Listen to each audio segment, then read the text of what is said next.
I've worked a lot of jobs that I've hated, put my 2 weeks in and never looked back. But a lot of people spend their whole working lives hating what they do, but continue to do it because they have to provide for themselves and their families. Even when workers are subjected to life-threatening safety violations and abusive labor practices, they still show up day in and day out with no bonuses, no pay increases, and no way to address their concerns. So when this ticking time bomb eventually explodes, what do these people do? Strike? Protest? Unionize? These are all potential options, but as we've seen time and time again, companies will employ union-busting tactics and try to starve out the protests. Then, after a short period of time, these protests are going to fall apart because people have bills and need money to survive. In come micronations to the rescue.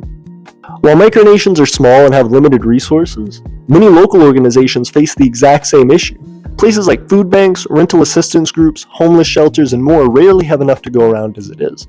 And when a large-scale event pushes their resources to the limit, it hurts the strikers and other locals in need. But micronations are unique, because while they maintain a small size, their goals as governments are designed to maintain populations for long periods of time. This means they tend to be all-encompassing, having designated resources for food, shelter, equipment, and if they're large enough, maybe even medical aid or legal counsel. So while micronations won't be able to care for everyone, they can act as small, well-rounded support centers for people to get many of their needs met while they wait out a labor strike.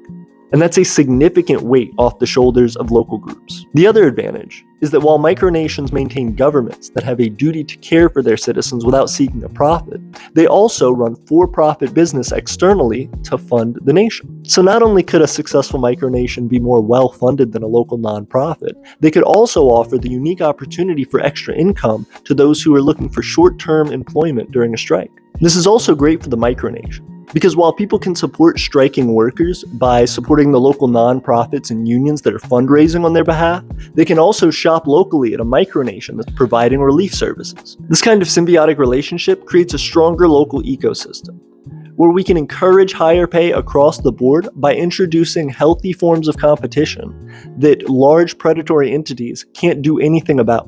Okay, I'm not saying micronations are lands paved in gold or a cure-all for corporate greed, but when push comes to shove, and the ability to walk away from a 2-week paycheck is all that stands in the way of starvation wages and fair wages for a single mother of 4, micronations could be just the thing that makes enough of a difference to count.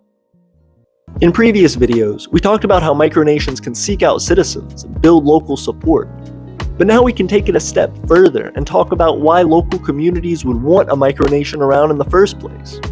For example, the Empire of Aeternia is located in the US state of Alabama, famous for being an anti-union, anti-tax, anti-regulation state with no declared minimum wage. That's why we're developing our community garden, a place where we can feed our residents and use the surplus to create businesses and support local nonprofits, as well as building the dwellings we are, first to house myself and my family, then to build for those in our community who want to seek Aeternian residence, rent-free.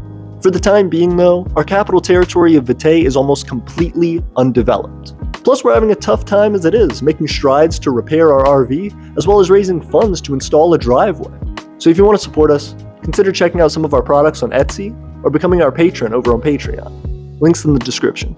But I don't think this is where the story ends. With micronations growing in popularity around the world, there is plenty of opportunity to solve problems that require small-scale, local solutions. That's why in a future video, we want to cover small, dying towns, and the benefits micronations have that can bring life to these places. Because it's not enough for us to stand on the sidelines and support these strikers, hoping for the best.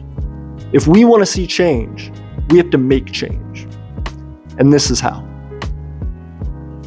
Videos like this one are made possible by all of our patrons over on Patreon. But a very special thank you to Eli Mayer for supporting us at the Innovator tier, and Eric24 for supporting us at the Champion tier. We couldn't do it without you guys. Aeternia forever!